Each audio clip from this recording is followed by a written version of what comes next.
California law, supervisory sexual harassment in the workplace. A presentation by Bob Benjy and Benjy Law Corporation. Disclaimers. This presentation is not intended as legal advice, nor is this presentation intended to establish any attorney-client relationship. Rather, this is merely an educational presentation intended as a general overview of the subject matter. If you believe you may have a claim, you're strongly encouraged to contact a qualified attorney for a consultation. Scope of this presentation. For purposes of brevity, this presentation is intended as a general overview of California employment law as it applies where an employee is unlawfully sexually harassed by another employee with supervisory capacity over the victim. Nevertheless, some of the concepts discussed here carry over to the context where the sexual harassment is by someone that is not a supervisor of the victim. The applicable law, FEHA, California's Fair Employment and Housing Act. FEHA prohibits employment-related harassment, where that harassment is premised upon several protected categories, one of which is sex. FEHA is designed in part to protect applicants, employees, interns, volunteers, and independent contractors from workplace harassment. California Government Code Section 12940J controls this area. It requires employers to take all reasonable steps to prevent harassment in the workplace. Definition of harassment. Harassment can be defined as bias that is expressed or communicated through interpersonal relations in the workplace. To be actionable, the conduct in question must be inflicted because of gender. Harassment is a type of conduct not necessary for performance of a supervisory job. Conduct outside the scope of necessary job performance. Harassment is not conduct necessary for the management of the employer's business or performance of the supervisory employee's job. Forms of prohibited sexual harassment. Sexual harassment can take many forms. These include, without limitation, uninvited and unwanted physical touching, such as grabbing, squeezing, or spanking. Verbal or written comments, typically of a sexually charged nature, such as obscene language, sexually charged language, slurs. These may include text messages and emails. Transmission or workplace posting of drawings, posters, or photos of a sexually charged or suggestive nature. Unwanted and uninvited sexual advances and sexually charged gestures. Sources of workplace sexual harassment. Among other things, prohibited workplace sexual harassment may be committed by a coworker without supervisory capacity over the victim, or a supervisor of the victim. For purposes of streamlining and brevity, this presentation focuses on the context where a supervisor crosses the sexual harassment line with another employee that he or she has supervisory authority over. Please like and subscribe. If you're getting value from this presentation, please click the like button, the thumbs up icon on this video, and also click the subscribe bell icon so you will be notified of our future video uploads.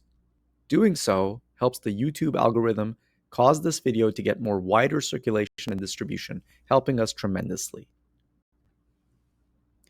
Who is liable for prohibited sexual harassment by a supervisor?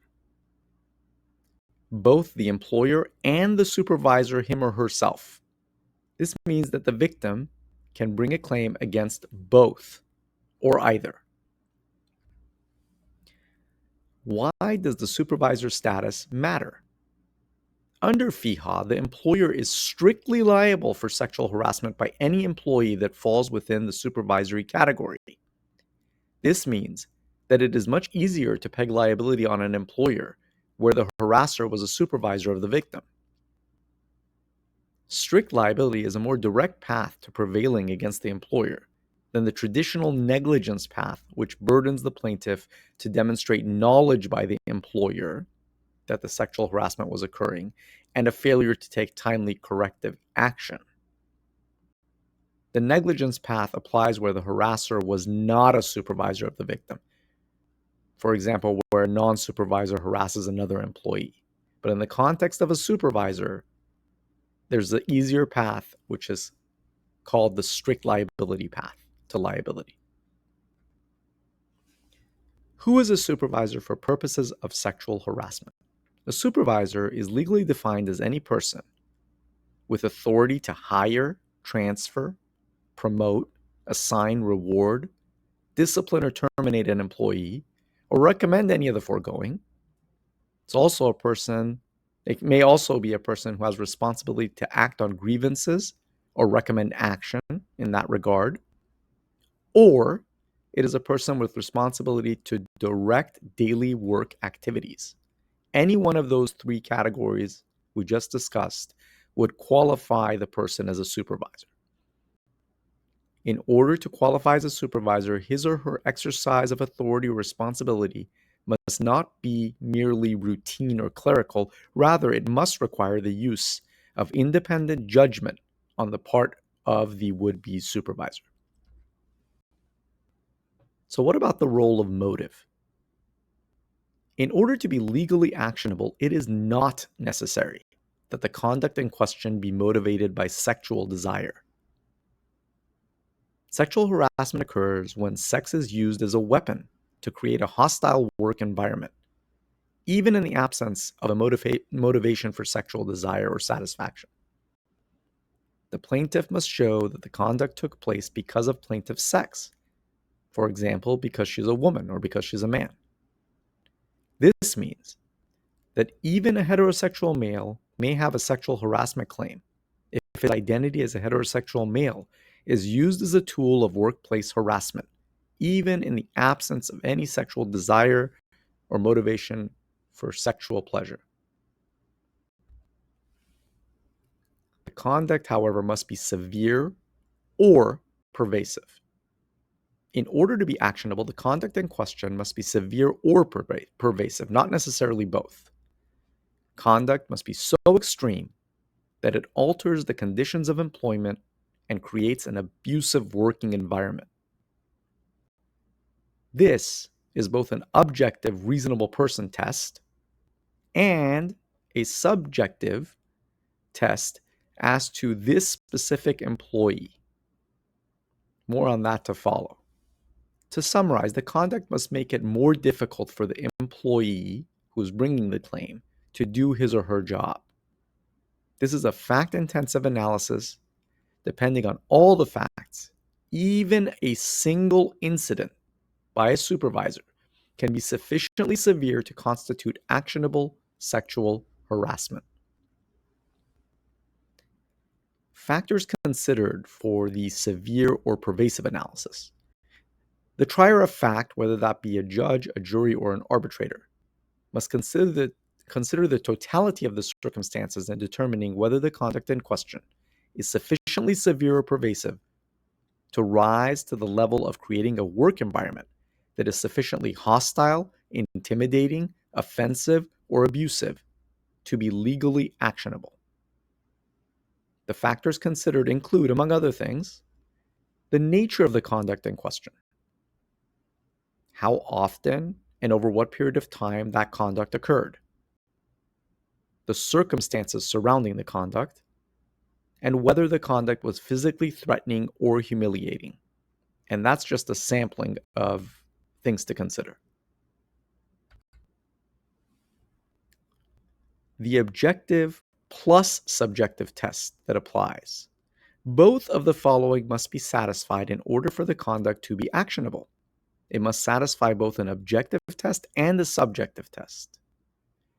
The objective test considers the totality of the circumstances and asks whether a reasonable person in the victim's shoes would find the sexually objectionable environment to be hostile or abusive.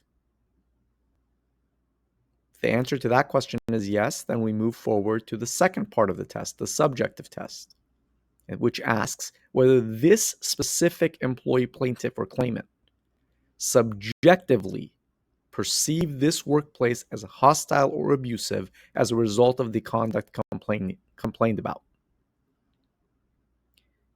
even if the objective reasonable person test is satisfied. That alone is insufficient. The plaintiff must show that she or he actually took the conduct in a manner that caused him or her to view the workplace as hostile or abusive. Both are required. The plaintiff or claimant has no burden to show a drop in productivity. The employee plaintiff does not need to demonstrate that his or her productivity actually declined as long as the reasonable person in his or her shoes would find that the conduct so altered work conditions as to make it more difficult for this employee plaintiff to do his or her job. The employee plaintiff must prove that defendant's conduct would have interfered with a reasonable employee's work performance, and that the plaintiff employee in this case was actually offended by the conduct in question. Asymmetrical recovery of attorney's fees. FEHA provides that actions for sexual harassment enable the prevailing employee plaintiff or claimant to recover her or his reasonably incurred attorney's fees in prosecuting the matter to conclusion in court or in arbitration proceedings. Even if the employee plaintiff brings an action and loses, the employer defendant can only recover its fees against the losing employee plaintiff if it is determined that the action was frivolous, meaning that it was fake, it was baseless, it was made up, or unsupported by sufficient evidence. That is the only circumstance where a prevailing defendant can get an award of attorney's fees against the losing employee claimant or plaintiff. This means that the attorney's fees issue is stacked in favor of employee plaintiffs to the detriment of employer defendants. Statute of Limitations. A statute of limitations is the outside deadline for filing a civil lawsuit or arbitration action. In this case, with regard to sexual harassment in the workplace, the statute of limitations for an employee plaintiff to bring a workplace sexual harassment claim is 3 years from the date of the harassment. For example, if there was a sexually charged touching incident by a supervisor towards an employee that occurred at a holiday party, say on December 15, 2021, the employee would have an outside deadline of December 15, 2024 to file a legal claim for compensation on that incident. Specific factors that impact case quality and value. Among other things, each of these may impact the quality and value of a case. Did the employee plaintiff keep notes of the incident or discuss it with others after it occurred? How did she or he respond to the offensive conduct? Did she or he bring the incident to the attention of human resources? If the incident was in fact reported to HR, how did the company deal with the matter and how quickly was action taken, if any? Does the defendant supervisor have a history with such conduct? Has she or he been reprimanded for inappropriate conduct before? Did the employee sign an arbitration agreement that would prohibit the case from being heard before a jury, requiring private and confidential settlement? Each of these factors and many more will impact not only the quality but the value of the case, and also will impact the likelihood of settling the case. A reminder to like and subscribe if you got some real value from this video, and have not already clicked the like and subscribe buttons for this video, please consider doing it now. We greatly value and appreciate your support, and thank you in advance. Call Benjy Law Corporation for a free consultation. We offer a free 1-hour legal consultation with an experienced attorney. This can be done either in person at our office in Beverly Hills, California, remotely via Zoom or FaceTime, or telephonically. The consultation is free of any obligation and completely confidential and protected from disclosure to third parties by the attorney-client privilege, even if we are not ultimately retained as your legal counsel. To make an appointment, please call us at 310 area code 203-26-1111 that's 310-203-2650, or email us at info@benjylaw.com.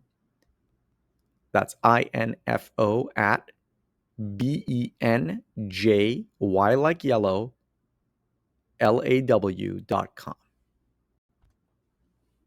This concludes this video. We hope you found it informative and useful. Thank you.